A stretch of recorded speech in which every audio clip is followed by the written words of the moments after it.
Selamat malam Sobat MI, selamat datang di PodMe, Podcast Mengenal Indonesia. Pada episode kali ini, aku Kayla Mesya Drinadi atau biasa dipanggil Kayla, salah satu tim content creator intern batch 5 Mengenal Indonesia, akan menemani kalian di dalam berapa menit ke depan nih. Kali ini aku nggak sendirian, ada Salma, narasumber aku yang paling cantik nih. Boleh dong Salma say hi dulu ke teman-teman Mengenal Indonesia.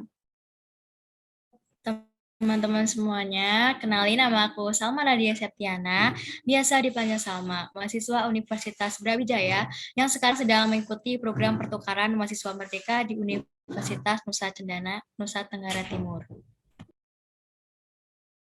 Oke, jadi narasumber kita ini lagi mengikuti program MBKM, salah satunya adalah pertukaran pelajar dari Universitas Brawijaya ke Universitas Nusa Cendana.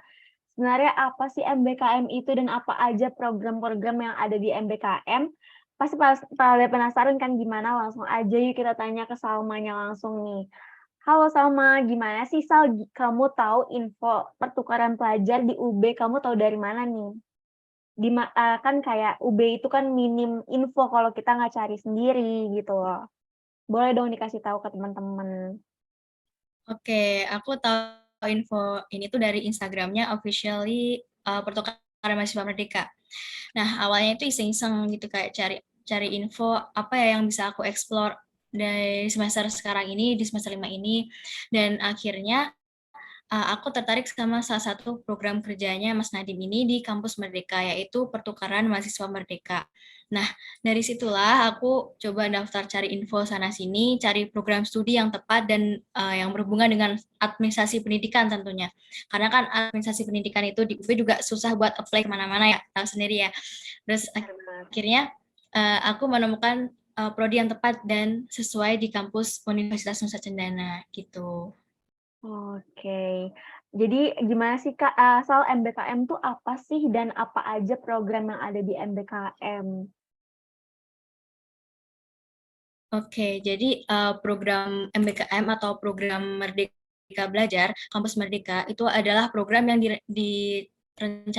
dicanangkan oleh Menteri Pendidikan dan Kebudayaan yang bertujuan mendorong mahasiswa untuk menguasai berbagai keilmuan untuk bekal memasuki dunia kerja.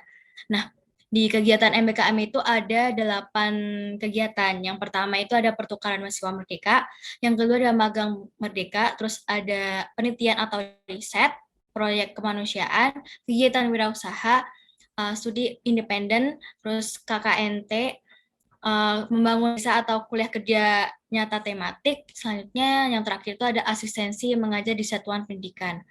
Nah, cerita sedikit tentang program pertukaran mahasiswa merdeka. Itu adalah program pertukaran mahasiswa selama 1 semester dari klaster daerah ke klaster daerah lainnya yang memberikan pengalaman kebinekaan dan sistem alih kredit maksimal sebanyak kurang lebih 20 SKS. Nah, perjanjian kerjasama ini didasarkan dalam hukum pelaksanaan pertukaran mahasiswa merdeka melalui kerjasama antara perguruan tinggi se-Indonesia dengan Direktorat Jenderal Pendidikan Tinggi. Selanjutnya, perguruan tinggi pengirim adalah perguruan tinggi yang mengirimkan mahasiswanya itu mengikuti program pertukaran mahasiswa merdeka di perguruan tinggi lainnya. Dan tahun ini pertukaran program ini tuh tidak boleh di satu pulau, jadi harus di pulau yang lain. Misalnya aku di sini di Pulau Jawa, jadi aku harus memilih beberapa pulau, itu ada di Pulau Jawa, Pulau Kalimantan, Pulau Sumatera, Pulau Sulawesi, sama Pulau NTT dan apa NTB Lombok. gitu. Oh, NTB. Jadi aku harus milih di luar Jawa gitu, dan akhirnya aku memilih di NTT. Terus program studi itu dalam satuan rencana pembelajaran profesional itu diselenggarakan atas pengetahuan, keterampilan, dan sikap sesuai dengan sasaran kurikulum. Jadi itu harus sesuai dengan program studi yang diinginkan gitu. Jadi tidak boleh melenceng dari program studi asal gitu. Oke, seru banget nih kayaknya di sana. Apalagi di luar Jawa ya yang kita belum pernah tahu. Oke, aku boleh nanya dong gimana sih Sal, kamu prosesnya bisa lolos ke pertukaran pelajar ini pasti kan ada rintangannya kayak, harus melalui tes atau gimana nih, Sal? Oke, jadi mengenai proses ya, sebenarnya gampang-gampang susah sih kalau menurut aku. Yang pertama itu di tahap awal itu ada tahap administrasi, di mana itu kan surat-surat menyurat gitu. Jadi harus ada surat izin dari kampus, surat izin orang tua, terus banyak surat-surat gitu.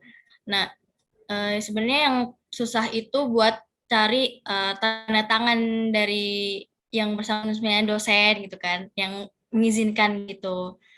Terus habis ke tahap administrasi, kalau tahap administrasi lolos, selanjutnya ke tahap yang kedua, yaitu survei kebinekaan. Di mana survei kebinekaan itu kayak kita diuji kayak, ini benar nggak sih, ini yang benar tuh yang mana, gitu-gitu. Terus dari situ habis cuma ada 2 tahap aja, tahap administrasi sama tahap survei kebinekaan. Dan setelah survei kebinekaan selesai, tinggal pengumuman penempatannya tuh di mana. Jadi sebelum itu tuh kita dipilih dua pulau, kalau enggak 2 universitas gitulah intinya. Jadi nanti salah satu itu kalau lolos ya alhamdulillah, kalau enggak ya enggak. Dan alhamdulillahnya aku lolos di pilihan pertama di Universitas Nusa Cendana gitu. Oke, kalau boleh tahu nih motivasi kamu ikut program ini tuh apa sih, Sal?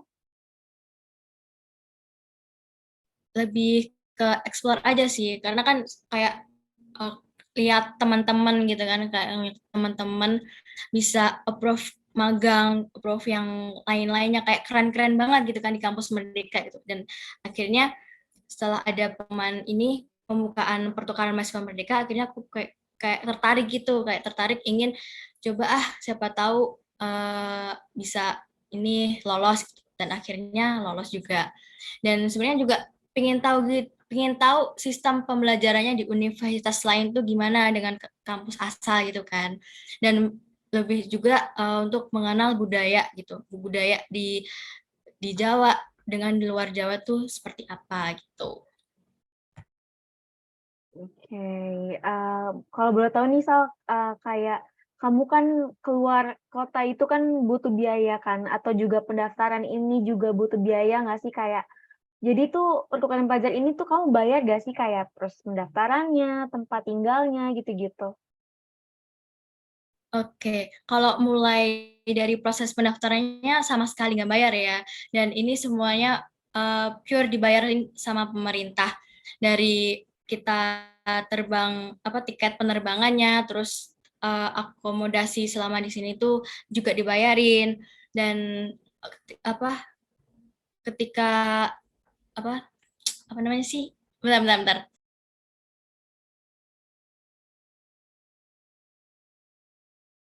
Oke, lanjut. Eh, biaya kedatangan dan kepulangannya juga dibayarin gitu kan. Dan setiap itu tuh beda-beda gitu. Jadi kalau akomodasi per bulannya itu 1.200.000, dan itu 1.200.000 tuh bukan cuma buat makan aja, tapi buat bayar kosan gitu. Di sini kan ada yang tinggal di kosan, ada yang tinggal di rusun. Jadi kalau di rusun itu setiap bulannya itu bayar satu kamar itu ada 4 orang. Nah itu tuh bayar setiap bulannya itu 500.000. Sedangkan aku kan di kos, jadi di kos agak lebih mahal juga. Tapi karena kami bertiga satu kamar, jadi ya 600.000 lah, nggak jauh beda sama yang di rusun. Jadi harganya cuma selisih 100.000 aja. Itu buat biaya akomodasi per bulannya. Jadi 1.200.000 tuh udah dikurangin sama 600.000. Nah, jadi sisanya 600.000 cuma buat makan atau hal yang lainnya gitu. Selanjutnya untuk biaya kedatangan sama kepulangan itu hanya dibayar di awal. Jadi di awal kemarin tuh udah dibayar 600.000. Itu udah buat dana kedatangan sama dana kepulangan. Terus apa lagi ya? Oh ya, asuransi buat yang apa? Oh ya, buat asuransi itu BPJS. Nah, jadi BPJS itu juga dikasih juga dari pemerintah, dari biayanya gitu. Sebenarnya bisa sih kayak cari kos yang lebih murah, cuma karena dekat sama kampus gitu kan, dapatnya kosnya itu ya udah jadi dapatnya yang lebih mahal dikit dari yang di rusun gitu. Oke, kalau boleh tahu nih Sal, gimana sih kehidupan kamu di NTT? Pasti kayak beda banget lah ya sama kehidupan di Jawa, apalagi kan juga kamu sendiri ya dari UB, kayak gimana sih kehidupan di sana? Aku belum nanya ini kehidupan kamu gimana dari tadi. Iya, belum ya. Jadi di sini tuh panas banget ya. Jadi cerita dikit Kebetulan di tentang sini juga panas, di Malang. eh, iya, tapi lebih panas sini karena soalnya Oh, kerasa banget gitu. Jadi oke. awal-awal itu datang ke sini kayak gerah banget gitu kan, gerah banget, terus panas banget gitu. Tapi waktu di sini tuh juga dapat yang kamar yang ada AC-nya ya, jadi lumayan lah. Tapi boros juga karena kan pakai AC gitu kan.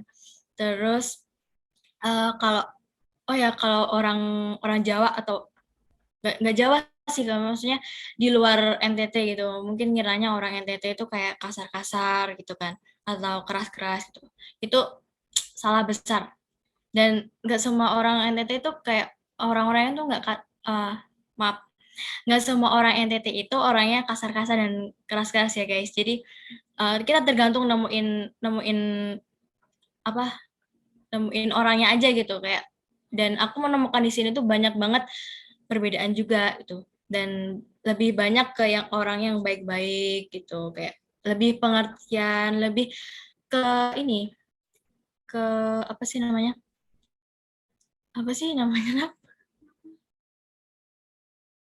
Lebih ke peduli gitu peduli satu sama lain gitu dan lebih kalau misalnya ada yang nggak bisa kita lakuin itu baru langsung ngebantu dengan ikhlas gitu. Hmm, simpatinya besar banget ya di sana orang-orangnya. Simpatinya besar banget orang-orangnya. Hmm, oke. Jadi orang orang ngira NTT kasar-kasar tuh salah banget, salah Salah besar. besar ya. Kalian iya, makanya kesini aja gitu, biar tahu ceritanya yang benar tuh Benar gimana gitu. banget. Oke. Dari tadi kan kita ngomongin kehidupan, terus kayak MBKM tuh apa? Aku pengen nanya nih Kak Salma, bagaimana nih kondisi sekitar di universitas di NTT seperti kondisi kelas, gedung, dan lain kayak ada nggak sih perbedaannya dari yang sebelumnya kayak kalau di UB kan gedungnya gimana gitu, kelasnya juga gimana, dan tempat tinggal kamu di sana tuh gimana sih dan masyarakat sekitarnya tuh gimana sih? Gitu, Kak. Oke, sebenarnya aman-aman aja sih dari mulai kayak kondisi gitu ya. Tempat tinggal tuh juga aman-aman aja, orang-orang juga masyarakatnya juga baik-baik gitu kan. Untuk kondisi kelas, gedung dan lain-lain itu ya nggak jauh beda sih sebenarnya sama UB, sama kampus asalku. Jadi kondisi kelas juga mungkin yang kurang itu fasilitasnya aja gitu kan, kayak AC AC itu nggak berfungsi gitu dan LCD itu kan kalau di UB kan langsung nancap gitu kan dari atap gitu kan. Nah, itu beda. Jadi LCD-nya kayak LCD yang sih kayak buat nonton itu loh. Kayak layar tancap Jadi gitu ya yang ya iya, kayak layar tancap gitu. mhm. Itu mungkin kayak Oh, beda beda beda kondisi kelas yang di UB sama di Unis ini tuh gitu. Kalau mmm, gedung perkuliahan itu jadi kan aku di sini ngambil prodi PGSD dan BK. oh, Mm-mm. Jadi ya hanya itu yang bisa aku play buat apa di administrasi pendidikan buat bisa dikonversi matkulnya gitu hanya bisa di situ PGSD sama BK. Nah, oke. di di gedung itu di apa kampus ini tuh gedung-gedungnya tuh kadang bisa tabrakan gitu loh kayak jadwalnya. Jadi kan contohnya nih aku tuh ada dua dua dua sampai tiga matkul yang benar-benar cuma hanya anak MBKM. Nah, mesti suka di kelas itu yang terutama PGSD itu tuh mesti suka kayak tabrakan gitu sama anak-anak yang kelas lain gitu. Jadi kita nggak punya tempat, ya nggak punya tempat buat belajar gitu. Jadi kadang dialihin ke online gitu-gitu. Terus tapi kebanyakan ya itu tabrakan. Terus tiba-tiba nanti bisa dialihin ke online, kalau nggak dialihin ke jamnya gitu kan. Yang nggak paling enak tuh dialihin ke jamnya. Jadi kayak nabrak lagi nanti ke jam yang selanjutnya, matkul selanjutnya gitu-gitu. Jadi gitu sih. Oke, nggak enak banget ya kalau tabrakan, apalagi dijadiin online, bete banget, pasti udah rapi nih, tiba-tiba Iya udah online. rapi-rapi. Iya kan? Udah rapi, tiba-tiba online. Aduh, Oke. enak banget itu emang. Kalau tempat tinggalnya gimana nih sama dan masyarakat sekitarnya, gimana tuh? Nah, kalau tempat tinggal sendiri, jadi aku kan di sini dari September kan, dari Agustus. Nah, Agustus ke September itu kos aku tuh jauh dari kampus dan biayanya juga cukup mahal. Jadi September itu aku langsung pindah ke kos yang dekat kampus. Dan orang-orangnya juga alhamdulillahnya mungkin orang masyarakatnya tuh juga baik-baik gitu kan di sekitar. Dan di sini kos yang di sini tuh cuma berenam aja, jadi cowok 3, cewek 3, dan itu 2 kamar doang, jadi satu kamar cewek 3 orang, satu kamar cowok 3 orang, dan sekitar kamar itu banyak, bukan kalau di UB kan cewek-cewek, cowok-cowok gitu kan, banyaknya, di Malang maksudnya, maaf, bukan di UB, kan kalau kos cewek ya kos cewek, kos cowok ya kos cowok, tapi kalau di sini cowok-cewek bebas gitu. Jadi makanya aku di sini sama teman-teman aku berenam tuh cowok-cewek. Jadi kita juga malah lebih asik Harus aja jaga gitu. diri juga ya, karena kan harus Dan asik digabung. aja karena kita kayak masak bareng, makan bareng gitu Seru berenam banget. gitu kan. Iya. Iya, kayak ngerasain kalau udah Kekeluargaannya bisa erat kayak banget ya. kalau udah bisa kayak aduh sedih banget gitu kan, kayak ngulang-ngulang aduh Iya, bener ngulang-ngulang banget. masa-masa itu tuh kayak susah seneng bareng lah intinya di sini berenam gitu. Iya, bener banget. Sama. Kayak, oke, aku boleh nanya nggak sih kayak culture shock apa aja sih yang kamu alamin di sana, Sal? Oke, culture shock itu yang pertama di perkuliahan ya, kayak misalnya nugas tuh harus di print gitu. Sedangkan di UB kan ngirim softfile udah kelar gitu. Iya, Kalau di sini harus PDF. PDF apalagi kan. Kalau di sini harus print terus langsung dikumpulin. Gitu. Terus kalau tugas kelompok nih, tugas kelompok kan kita bisa via online ya, bisa via WhatsApp, Zoom atau Google Meet dan lain sebagainya. Tapi kalau di sini harus tatap muka, ngerjain bareng. Kalau nggak bareng nanti dicoret nama kita merah gitu. Itu yang paling bikin kaget juga gitu kan di sini. Padahal ada nih teman aku yang dia kerja kelompok tapi pulang duluan, dicoret dong, kayak ya Allah kasihan banget gitu. Iya. Dan sedangkan kalau di kampus kita kan kayak kalau nggak ngikutin kayak ya udah deh gitu kan. Iya, Ya betul. sih, Paling nggak nggak dicantumin aja di berani, PPT. nggak berani kayak gitu. Iya. Kalau di sini berani banget, langsung to the point, Bu ini orangnya kayak gini, coret aja ya Bu, karena nggak ngikutin sama sekali gini, nggak bantuin sama sekali gini. Oh, jadi anak-anaknya langsung to the point gitu ya? Kalau kita kan Langsung to kayak the point sama biarin aja dosennya gitu. gitu. Oh, gitu. Nggak, kita biarin aja, udahlah biarin aja. Ya, kalau di Mhm. sini itu sih. Kayak Terus kompetitifnya tuh besar gitu ya? besar banget. Oke. Terus juga kaget juga kan karena di Pulau Jawa kan banyak ya makanan-makanan yang halal gitu. Oh, iya Dan bener. gampang dicarinya, terus murah juga gitu. Murah. Tapi kalau di sini tuh beda kan, susah dicarinya kan karena rata-rata mayoritasnya kan orang Indonesia. Terus juga Oh. banyak yang jual tuh kayak daging babi gitu-gitu. Oke. Terus kalau misalnya kayak kamu kan ada makanan haram, misal kamu tuh lebih kayak masak atau gimana? Atau lebih milih-milih makanan? Ya, lebih milih-milih makanan karena kan ya itu tadi kita kan berenam gitu kan. Terus masak bareng gitu, masak bareng, makan bareng gitu-gitu. Ke pasar juga bareng buat beli bahan-bahan gitu. Jadi seru aja sih dari sini tuh. Ya, Rasa kekeluargaannya tuh ada banget. bener banget sih, karena sama-sama ngerantau bareng kan. Sama-sama Eh, ngerantau bareng. mm-mm.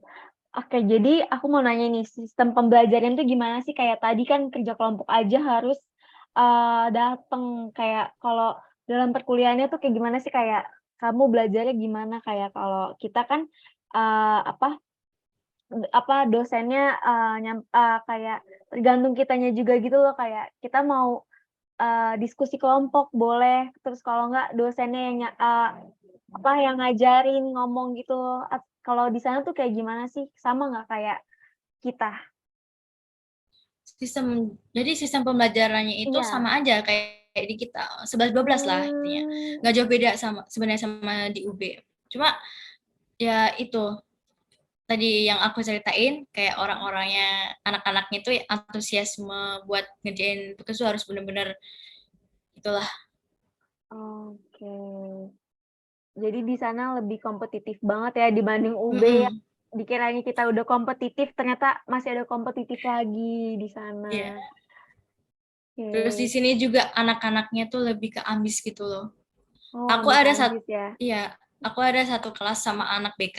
Mhm. Dia tuh bener-bener ambis banget kayak aku aja yang kayak biasa aja kayak ternyata di sini orangnya juga bisa ya ambis-ambis gitu. Aku kira kayak Mhm. enggak kayak bodo amat lah Iya, kuliah-kuliah betul. pulang-pulang gitu kan. Mhm. Ternyata emang bener-bener ambis gitu buat eh, ngerjain apa nih Tugas. tugas-tugas gitu-gitu. Mhm. Apalagi tanya jawab sama dosen tuh kayak ambis Oh, banget. interaktif banget ya?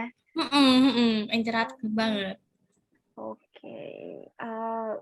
Kan, selama kamu belajar di sana dan kayak kamu hidup di sana tuh kamu pakai bahasa apa sih, Sal, yang sering digunakan?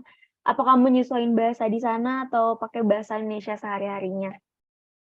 Jadi bahasa bahasa sini kan bahasa Kupang ya dan Mhm. bahasa Indonesia tentunya. Jadi ya di sini juga belajar dikit-dikit lah mengenai bahasa Kupang gitu. Mhm. Jadi nggak ya kadang juga suka bingung kalau orang ngomong bahasa sini kan kayak cepet-cepet gitu ya. Mhm. Jadi susah untuk memahami eh, dia bicara apa sih, dia ngomong apa sih gitu. Oh, Jadi kayak ya belajar dikit-dikit di sini bahasa bahasa oh. Kupang gitu. Kalau boleh tahu gimana tuh, Sal, yang bahasa yang kamu tahu? Apa ya? Jadi di sini kalau sonde itu tidak namanya sonde, sonde Sonde kakak, tidak, sonde tidak Kakak. kakak gitu. Oh, iya iya. Tapi emang kalau pas di awal nyampe itu kamu kayak dikasih tahu nggak bahasa-bahasa kayak buat nolak, kan pasti kan kayak Ya, takutnya pendatang baru nih di gimana-mana gitu. hmm, Diajarin dulu bahasa. ya, ya diajarin dulu. Ya. Kalau nggak Mmm, diajarin ya kita tanya lah itu apa sih artinya gitu kan. oh gitu, oke. Kan di sini juga ada LO ya, LO tuh kayak mentor lah intinya. Itu juga ngasih Oh, tahu, ngasih tahu kayak ini nanti kamu harus belajar ini ya. Nanti kalau kamu nggak tahu bahasanya tanya aja gitu-gitu. Ya kayaknya kan kita mmm, juga tanya ini artinya apa sih dan dijelasin gini-gini gini. oke. Biasanya tuh kalimat sonde itu tuh Mhm. di kita mahasiswa ini sama bemo. Jadi bemo tuh kayak angkutan umum gitu ya. Oh, kayak beca Uh, ya atau kayak bis? angkutan umum Oh, bis. kayak angkot angkot Oh, angkot. angkot, iya ya, angkot-angkot. Angkot angkot. Nah itu tuh setiap kali kan kita di rusun kan, terus kita Mhm. jalan tuh kan otomatis kalau kayak apa alat transportasi kayak gitu kan apa sih namanya deketin kan deketin Oh tuh. iya benar, kayak Uh, nyamperin abangnya gitu ngomong. nyamperin kayak bilang gini kupang kok kak gitu kupang kok kak terus Sunday Oh, Sunday gitu jawabnya oh, Sunday Sunday gitu. sendi-sendi. Lucu banget ya. Iya, Sunday kak gitu. Mhm. Kayak Jadi diajarin tidak kak nawar tidak juga nggak kak. tuh, Sal? Nawar, kan biar kayak dapet diskon nih. Biasanya kayak kalau nawar sih nggak diajarin tapi kan kita ya harus bisa nawar lah gitu. Oh iya bener. Oke, aku pengen nanya nih, Sal, gimana sih cara kamu ngilangin homesick di sana? Apalagi kan di sana jauh banget ya, kayak cuman bisa video call mama doang, nggak bisa ngapa-ngapain lagi dan kayak, ya udah gitu loh. Gimana sih cara kamu ngatasin homesick-nya? Ya mungkin homesick tau lah ya.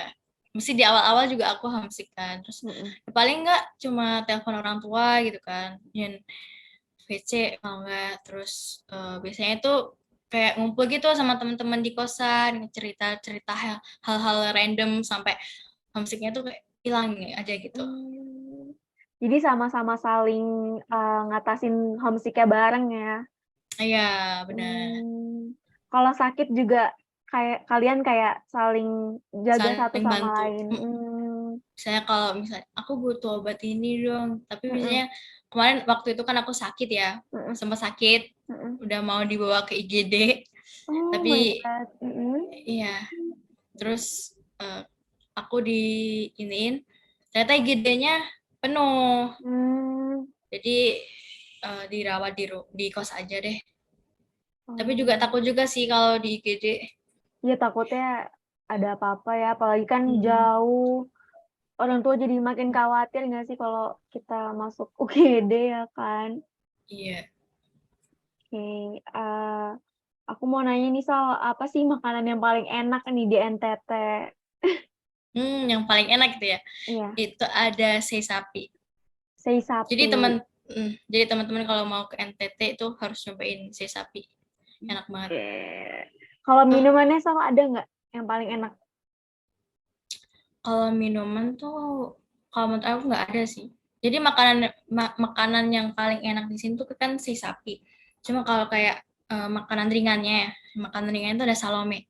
Salome, apa tuh salome? Hmm, Salome itu kayak cilok, Oh, nanti kan kayak cilok, iya cilok. iya iya. Tapi ini daging gitu, dagingnya daging yang digiling gitu. Dia kayak Oh, kayak bakso bakso ini sih kayak bakso aci, bakso kerikil apa aci. sih? Oh, bakso aci nggak sih? Bukan bakso aci, bakso kerikil gitu. Terus Oh. nanti digoreng gitu pakai Mhm. telurnya dikocok dulu kan, terus nanti digoreng gitu. Itu enak banget sih. Menarik banget. Jadi pengen coba Iya. nih, Sal. Kalau ada frozennya bisa kali ya bawa ke Malang. Bisa banget tuh dibawa ke sini ya sebagai oleh-oleh ya kan. Iya. Aku Oh ya, pengen, kalau sei sapi tadi kan aku belum jelasin ya. oh Sei ya, sapi sei tuh sapi gimana gimana sih tuh, cara Sal? jadi sei sapi itu diasap gitu, dagingnya tuh diasap. Ya. Mmm, Tapi kan ada tuh daging asap atau smoked beef kan. ya. Nah, perbedaannya itu kayak proses pembakarannya aja sih. Jadi Oh. eh si sapi ini biasanya itu dilakukan eh, apa untuk membuat daging menjadi tahan lama. Jadi bisa ada frozennya kalau si sapi itu. Oh. Boleh tuh Sal dibawa Hmm. ke sini. Terus si sapi ini kan dagingnya tuh kayak tipis-tipis gitu ya, Mhm. memanjang itu kayak apa sih? Kayak Kayak makanan yang ini. kayak teriyaki nggak sih? Ya, Atau enggak? ya kurang lebih seperti itulah. Iya, Daging yang tipis itu ya, tipis-tipis itu heeh. kan. Bacon bacon. Nah, terus kalau istimewanya itu dibandingkan dengan makanan tradisional yang lain itu, Mhm. si sapi ini memiliki aroma yang rasanya tuh kayak Kuat asap, banget. daging asap itu kan. Jadi Oh. eh, jadi mempertahankan teknik tradisionalnya untuk ini cara masaknya gitu loh. Oh, dibakar ya? Nah, Dibakar? diasap gitu kan. Mmm, Nah, itu yang istimewanya itu oke. dia Jadi harus apa tuh, nyobain. Kak? Oke, aku mau nanya nih, apa aja sih budaya yang di sana yang semua orang tuh harus tahu gitu, kayak kita nggak pernah denger nih, jadi orang orang tuh harus tahu budaya ini sebenarnya, gimana tuh, Sal? Budayanya tuh jedak-jeduk. Apa tuh? Apa? Jedak-jeduk, jedak-jeduk. Jedag-jedug sama kayak di desa KKN-ku waktu itu, jedag-jedug. Jadi di sini itu apa ya? Semua orang tuh harus tahu sih. Kalau di sini itu Mhm contohnya aja nih, mhm di acara-acara pesta, di mhm. acara-acara wisuda atau manapun itu jedak jeduk tuh tidak tidak terlupakan gitu. Oh, kayak speaker-nya harus gede banget gitu ya? Speakernya tuh segede Mmm, banget terus kayak nari-nari gitu-gitu. Kan di sini NTT mmm, kan banyak ya tariannya gitu. iya benar. Dan terutama yang di bemo. Kalau naik bemo jedak-jeduknya kerasa banget, sakit Oh, banget bener. kuping. Kerasa banget di Oh, kuping. kirain orang Kayak, sana lebih kalem, ternyata sama ya kayak di tidak. sini. Mm-mm. Suka dengerin lagu kenceng-kenceng. Hmm. Dan kencengnya tuh melebihi batas ini loh, sakit banget loh. Sampai pernah, beneran. Hmm. Sampai pernah kayak, bang, Mm-mm. bang, bang, tolong dong kecilin volumenya gitu. Sampai temen aku pas naik bemo. Hmm. Tapi abangnya kayak ya udah dikecilin gitu atau gimana? Iya. Dan juga pernah juga nih Mm-mm. sampai kita salah, bukan, kita kan awalnya juga nggak tahu kan. Jadi Mm-mm. di sini kayak, ya kayak di Malang lah ini, kayak angkot kan ada tulisannya tuh kayak Mm-mm. nomor Jurusannya, berapa, nomor jurusan. berapa. Mm-mm. Jurusannya. Jadi waktu itu aku yang masih di kos di jauh dari ini wali kota, Mm-mm. karena kampus aku di wali kota, kampus kedua. Nah, Hmm. aku pulang tuh mau naik bemo sama temen aku bertiga kan. Terus kita naik bemo lah, tapi tanya dulu sama LO kan, kayak sama mentor kayak, ini nomor berapa ya Kak, nanti turunnya di mana, terus berapa kali kita naik angkot, naik bemo kan. Mm-mm. Ya udahlah, dijelasin gini gini gini, akhirnya kita naik nih, kita turun di yang di, kamu turun sini, ya udah kita turun terus si abangnya tuh gini, daerah ini Kak, akan tanya kan, Ya. daerah Penfui bukan Kak, kan dulu aku kosnya di Penfui, terus aku Mm-mm. bilang, tanyalah, di Penfui sampai Penfui bukan Kak, terus iya Kak masuk aja gitu kan. Ya udahlah, aku sama temanku bertiga akhirnya masuk. Ya. Mau masuk, tiba di jalan tuh kayak, kok makin jauh gitu kan sama Hmm. Penfui. Mm-mm. Tiba-tiba salah jalur ternyata, dan Oh. ternyata malah ke Pesapa.